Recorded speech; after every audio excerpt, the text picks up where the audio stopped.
Le troisième plus grand barrage du Burkina. Construit sur le fleuve Moun dans le département de Bama, Samandini s'étend sur 50 km avec une superficie inondée de 153 km² pour 1,5 milliard de mètres cubes d'eau de capacité. Le barrage réceptionné le 30 novembre 2019 offre des opportunités d'affaires dans plusieurs secteurs d'activité. Il constitue aujourd'hui l'une des principales sources de revenus pour les populations. Et à terme, il sera le poumon économique de la commune rurale de Bama. Et si vous faites le déplacement de Bama et que vous voulez vous procurer les bons fruits, la bonne adresse est Djaradougou. Ce village est réputé pour sa grande production de fruits avec plusieurs vergers tenus par des producteurs engagés. Un de ces producteurs a retenu l'attention de notre équipe de reportage. Il s'agit de Karim Bioun que nous découvrons dans ce téléma signé Gérard Sommet et Amandine Lalsaga. C'est bientôt les récoltes dans ce verger. Karim Bioun fait un dernier tour de sa plantation de bananes et de papaye. Une demi-heure après, rien n'a signalé. Mieux, il espère 100 tonnes de fruits après récolte sur sa plantation d'1 hectare. Au niveau de la rentabilité, la papaye est beaucoup rentable. Seulement, à un certain moment donné, le marché de la papaye est un peu saturé. Parce que comme vous le voyez comme cela, vous pouvez le récolter pendant 1 mois. Voilà, vous continuez de le récolter chaque semaine. Par contre, le régime de bananes, dès que vous le coupez seulement, lui c'est fini. Il faut attendre le deuxième cycle pour pouvoir récolter. La rencontre de Karim Bioun avec l'agriculture est liée à ses vacances scolaires de 2002. Cette année-là, il apprenait aux côtés de son père les différents types de cultures sur de petites superficies. Et après son BEPC, il décide de s'engager dans l'entrepreneuriat agricole. C'est vraiment pour ne pas rester aussi à attendre chaque fois les concours que nous sommes venus vraiment ici à Djaradougou. Non, aujourd'hui, pas de regrets. Voilà, je ne regrette rien parce qu'à un certain moment donné, quand j'ai quitté ici, je rentre à Bobo, je n'ai pas trouvé que non. Voilà, mes amis étaient toujours sur le thé, en train de siroter le thé, qu'ils attendaient toujours les concours. Et en ce moment, moi, j'étais vraiment en avance. Voilà, j'arrivais vraiment à gagner quelque chose et c'était le plus important. Aujourd'hui, j'ai pu gagner ma vie dans ça, marier une femme, avoir des enfants, j'ai pu vraiment m'installer. Donc, je rends grâce à Dieu, je n'ai aucun regret. À Bama, Karim Bioun est devenu un véritable gentleman farmer à seulement 38 ans. Il emploie pour cette saison 6 personnes. Ici, le bénéfice annuel avoisine 4 millions de francs CFA. Mais pour en arriver là, il lui a fallu surmonter quelques difficultés. Oui. La difficulté, c'est d'abord le financement. Parce que, par exemple, quand tu es venu faire la banane, moi, par exemple, quand j'étais venu la première année pour faire la banane, je n'ai pas eu l'argent pour faire la motopompe. On a commencé par le coton. Et pourtant, je n'étais pas venu pour faire le coton. Voilà. Mais je n'avais pas d'argent pour payer la motopompe, le tuyau, tout le console. On a commencé par le coton d'abord. Après, les frères ont vu que non, j'avais une volonté vraiment d'entreprendre. Voilà, c'est de là qu'ils ont commencé à me soutenir tout doucement. Et aussi, quand tu rentres dans un travail, non seulement le problème financier se pose, mais le problème technique, parce que tu es nouveau dans le domaine. Donc, il y a de ces choses que tu ne peux pas comprendre au départ. Et qu'à la fin, parce que l'espérance, on peut avoir l'espérance que quand on dure dans une activité. Installé ici, sur le site de Djaradougou, il projette s'investir dans la culture du riz avec les aménagements en cours pour la valorisation du barrage de Samandini. En attendant, une bonne partie de la production de Karim Bioun est rachetée bord champ par les femmes commerçantes. L'actualité au Burkina Faso, c'est aussi cette rencontre bilan sur le programme régional de production intégrée du coton en Afrique. La rencontre qui se tient depuis hier à Ouagadougou connaît la participation des représentants de 7 pays africains. Les travaux consistent à faire le point des acquis en matière de recherche pour booster la filière coton en Afrique. Plus d'explications avec Konsun Koulibaly et Olopoda. Les différents acteurs de la filière coton passent en revue les acquis de la recherche sur le cotonnier en Afrique. Réunis ici autour du PRPICA, le programme régional de production intégrée du coton en Afrique, ils vont échanger sur les résultats de la recherche et du développement de la filière au titre des campagnes agricoles 2019-2020 et 2020-2021 afin de mieux préparer la campagne 2021-2022. Des résultats intéressants ont été obtenus, parmi lesquels on peut citer la gestion de la résistance de certains ravageurs tels que Hélicoverpa agrigira, la mise au point et le suivi des programmes FENET et la recommandation des produits alternatifs aux pyréthrinoïdes. La réactualisation des seuils d'intervention contre les principaux ravageurs et la promotion de la lutte sur seuil dans tous les pays pour réduire les quantités d'insecticides hépatiques. La mise au point d'un guide pratique de protection du cotonnier en Afrique, recommandations aux pays des formules d'engrais enrichis en calcium et magnésium. Des résultats des recherches qui visent à améliorer la productivité du cotonnier et de pérenniser la production cotonnière dans les 7 pays membres du programme. Et cette 13e réunion bilan marque un tournant décisif pour le PRPICA en termes de formalisation de sa démarche de prise en charge des problèmes de production cotonnière. À côté de ces questions liées à la production cotonnière, la transformation locale de la fibre et des coproduits du coton est un défi majeur à relever pour contribuer substantiellement au développement endogène et à la compétitivité des économies des pays africains producteurs de coton. Associations interprofessionnelles, organisations de producteurs, chercheurs et firmes agropharmaceutiques vont réfléchir sur les questions relatives à la sélection variétale, à l'agronomie et à l'entomologie. Le but est de trouver des stratégies harmonisées et durables en matière de gestion intégrée de la production du coton en Afrique. De l'Afrique a commémoré conjointement avec le 46e anniversaire de la Commission économique des États de l'Afrique de l'Ouest. Cette commémoration conjointe se déroule du 22 au 30 mai au Burkina et dans les autres pays avec au programme des activités sportives et culturelles ainsi que des panels. À la cérémonie officielle organisée ce 25 mai, le bilan a été fait sur les acquis engrangés depuis la mise en place de la CEDEAO et de l'Union africaine. Konsun Koulibaly et Ahadzi Sandamba. Une commémoration conjointe qui réunit ici les différents acteurs du monde de la coopération et de l'intégration africaine. Le 58e anniversaire de l'Union africaine et le 46e anniversaire de la Communauté économique des États de l'Afrique de l'Ouest, CEDEAO.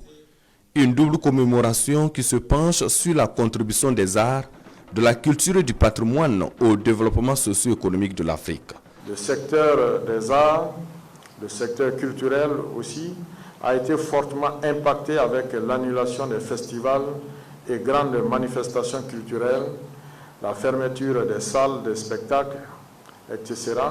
C'est pourquoi il faut œuvrer à la mise en œuvre d'actions fortes de soutien à l'industrie culturelle et créative africaine afin de donner un nouveau souffle au secteur.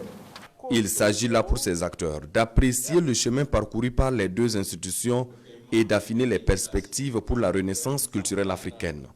À cette tribune, l'on appelle donc à la responsabilité de tous les Africains, surtout la jeunesse, pour la construction de l'Afrique de nos rêves. L'Afrique n'est pas seulement une terre où nous vivons.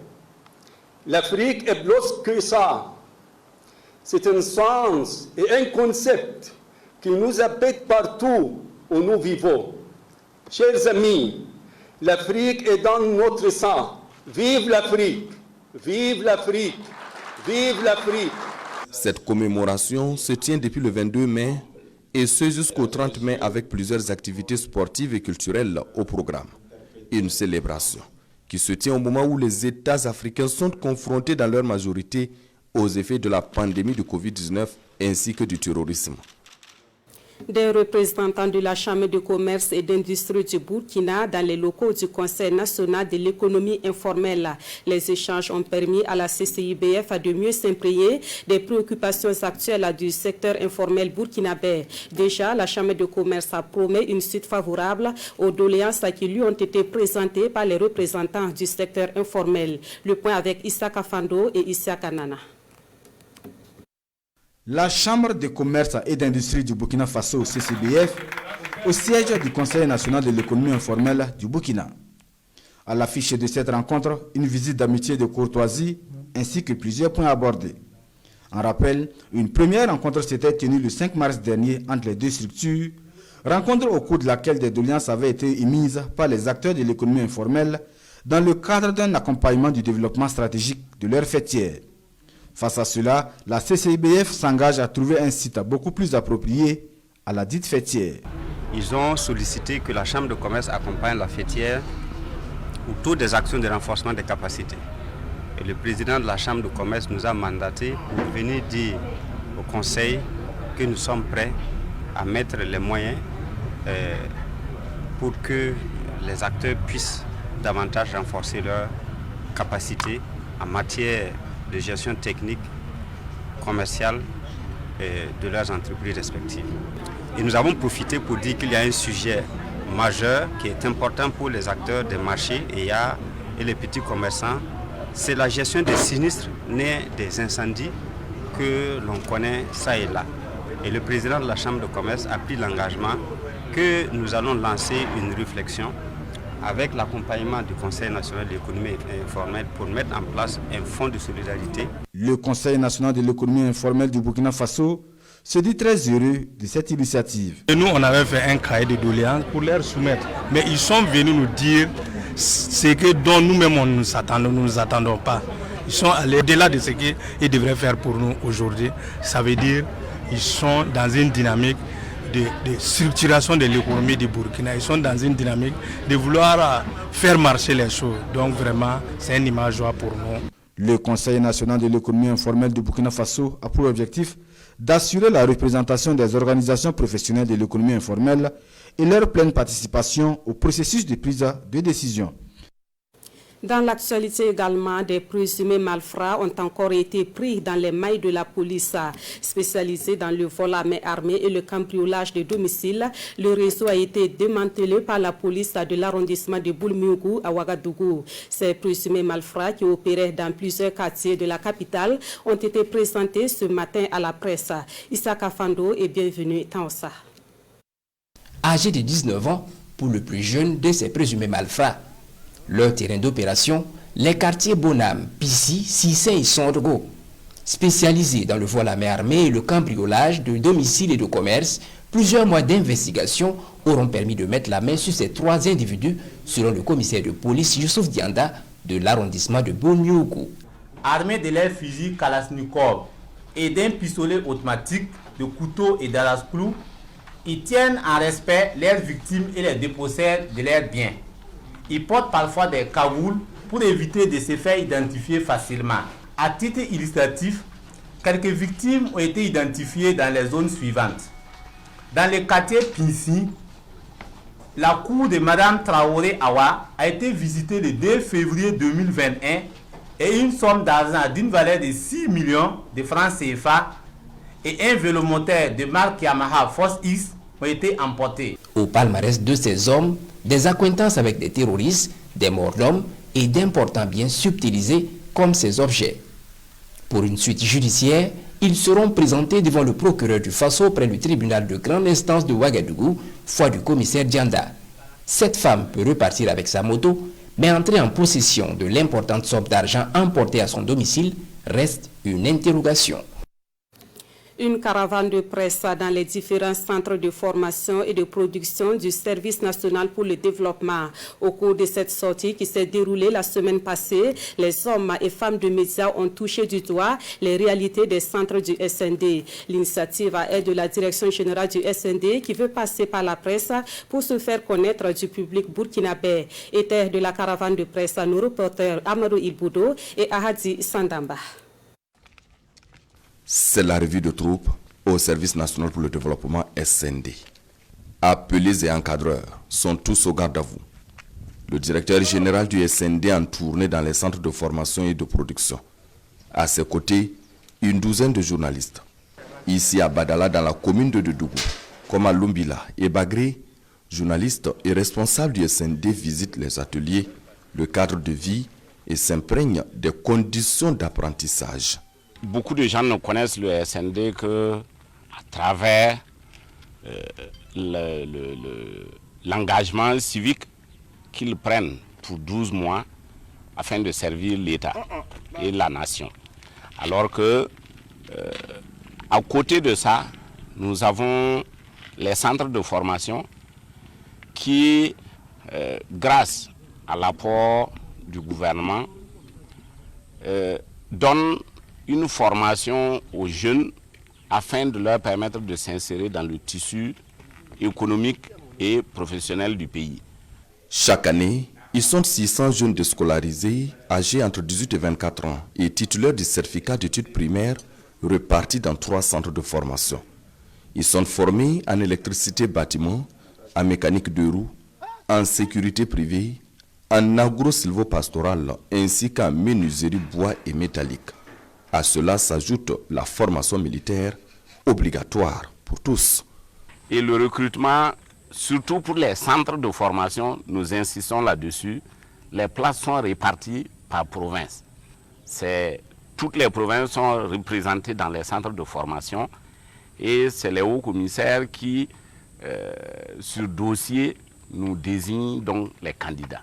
Cette caravane de presse permet de toucher du doigt les réalités du terrain. Ce sont des centres de formation en déphasage avec les réalités du moment, aussi bien en termes de matériel que de cadres de formation. L'une des difficultés majeures, c'est le manque de professeurs permanents. Parce qu'aujourd'hui, tous nos professeurs sont des vacataires. Il est évident que nous sommes soumis à des contraintes parce qu'il y a souvent la disponibilité des professeurs. Il nous manque sérieusement des machines, il nous manque des ateliers. Et donc tout ça, nous essayons de les recenser et soumettre à notre hiérarchie. Dieu merci, nous avons trouvé un partenaire qui est la Loterie nationale, qui s'est engagé en tout cas à nous aider à réfectionner et à rééquiper les centres. Mais ça va aller sur plusieurs années. La caravane de presse a également conduit les journalistes dans la commune rurale de Bama. Ici, la cité ouvrière du programme de développement intégré de la vallée de Samandeni P10 est rétrocédée au SND. Et dans quelques mois, le SND en fera un centre de formation et de production uniquement en agro-silvopastoral, à en croire les premiers responsables. Un mot de littérature dans ce journal et je vous invite à découvrir les thématiques abordées dans un livre qui s'intitule La tranche de vie d'un faux sapiosexuel. En français facile, c'est un journal pas intime qui est proposé au lecteur par l'auteur Alain Sara, un officier supérieur de l'armée burkinabé. La cérémonie de dédicace est intervenue le week-end dernier à Ouagadougou. Adama Giti et Fousseni Kindou. Dans les échanges épistolaires, l'auteur y raconte la vie d'un jeune homme, son mal-vivre, mais surtout son désir ardent d'aimer, de se faire aimer et de propager l'amour. Mais qu'on ne se méprenne, le livre n'est pas un roman érotique. Son intrigue est loin de faire grimper la température, même si on adore ça. Alain Sara ne donne aucune idée du préliminaire originel. Le livre est simplement une masturbation intellectuelle, tant il nous permet de découvrir nos zones érogènes de l'intelligence humaine. Moi, le message, c'est la liberté. Soyez libres, faites vos propres expériences. Et il y a beaucoup de choses à attendre de la vie. Il y a aussi beaucoup de choses à donner. Et moi, je suis dans la proposition, je suis dans la perspective de comment on crée une relation avec l'autre. Le plus important, c'est comment chaque lecteur pourra établir une histoire personnelle, un lien personnel avec ce que moi j'ai eu à écrire. Selon les critiques littéraires présents à la dédicace, le livre de Alain Sara est révolutionnaire par le ton et par le sujet. Il vient rappeler aux écrivains africains et burkinabés qu'il n'y a pas de domaine où on peut assigner la littérature. Autant la littérature peut s'intéresser à la politique, à la société, autant elle doit parler de tout et surtout du désir, de l'attirance envers l'autre, de la force du sexe dans la vie d'un homme. Actualité à l'étranger, au Mali voisin, le coup d'État est consommé. L'histoire se répète dans ce pays avec un nouveau coup de force militaire. Des officiers putschistes ont arrêté le président et le premier ministre de la transition. Une bonne partie de la communauté internationale a condamné le coup d'État et exige la libération immédiate des personnalités détenues. Tout démarre à partir de cette annonce ce lundi à la télévision publique malienne, la composition du nouveau gouvernement. En quelques heures, le Mali bascule à nouveau dans la crise. Le Premier ministre Mokhtar Ouane est au téléphone avec un journaliste de l'agence France Presse. Il lui déclare « Je confirme, des hommes de Goïta sont venus me chercher pour me conduire chez le président qui habite non loin de ma résidence. » Goïta, soit le colonel Assimi Goïta, ex-chef de la junte militaire et actuel vice-président du pays. La conversation est interrompue. Mokhtar Ouane et le président de la transition Ban Dao sont emmenés au camp militaire de Kati, à une quinzaine de kilomètres de Bamako.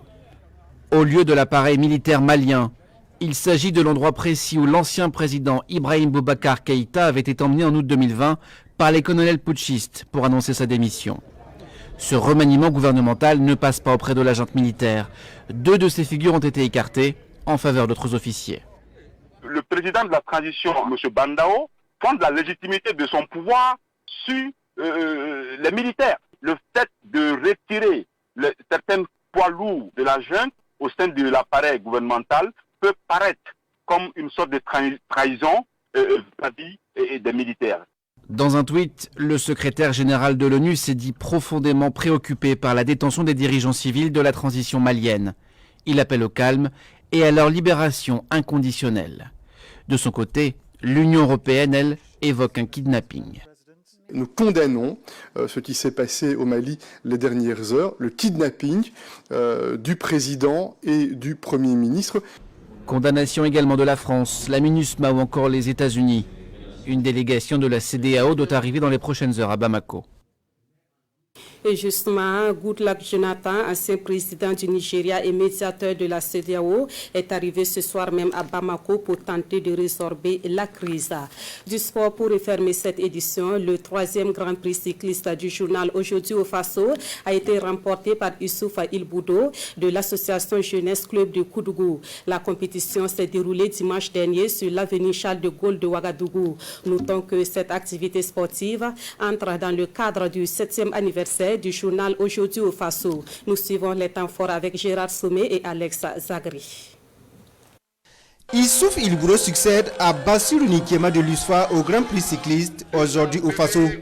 Sur 127 km 500, ce jeune coureur de l'association Jeunesse Club de Koudougou AJCK franchit en premier la ligne d'arrivée après 3h24 minutes 2 secondes, soit une vitesse moyenne de 37,493 km/h. À mi-parcours, Mathias Sorgo m'a fait savoir que je suis en bonne position pour remporter la course. Parce que l'attaque de Bourema Nana a plus fatigué les coureurs. J'ai pris donc mon courage pour attaquer vers la fin. Et voilà le résultat. D'abord, un hommage est rendu à Francis Ducreux avant le départ. Et c'est parti pour 30 tours dans un circuit fermé de 4 km 250. Le peloton reste groupé jusqu'au 3e tour. Au 5e tour, 6 coureurs se démarquent. Puis Bourema Nana de l'AJCK et Pierre Djougmouré de l'AS Bessel attaquent et prennent de l'avance. Les 2 échappés maintiennent le cap et dirigent la course jusqu'au 15e tour, soit au kilomètre 63 750 avec 1 minute 4 secondes d'avance sur leur poursuivant. Ils ne seront rattrapés qu'aux 65 km.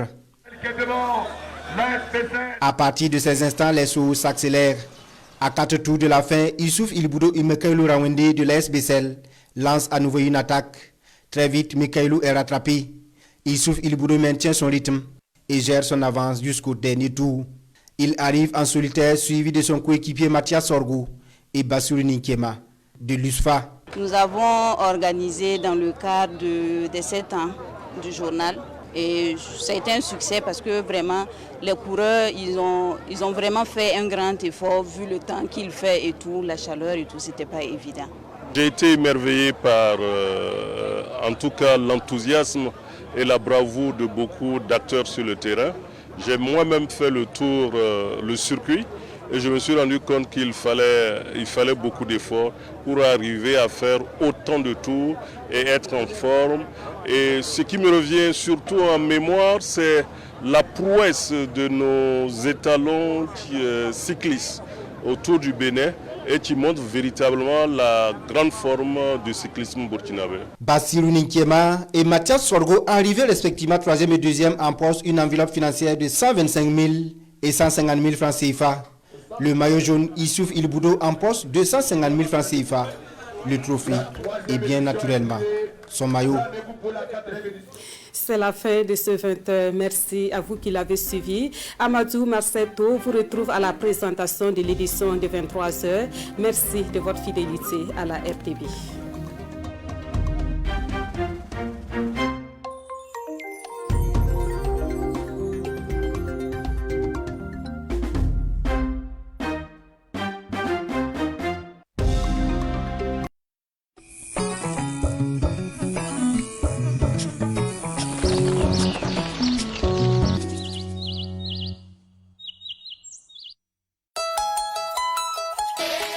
Du nouveau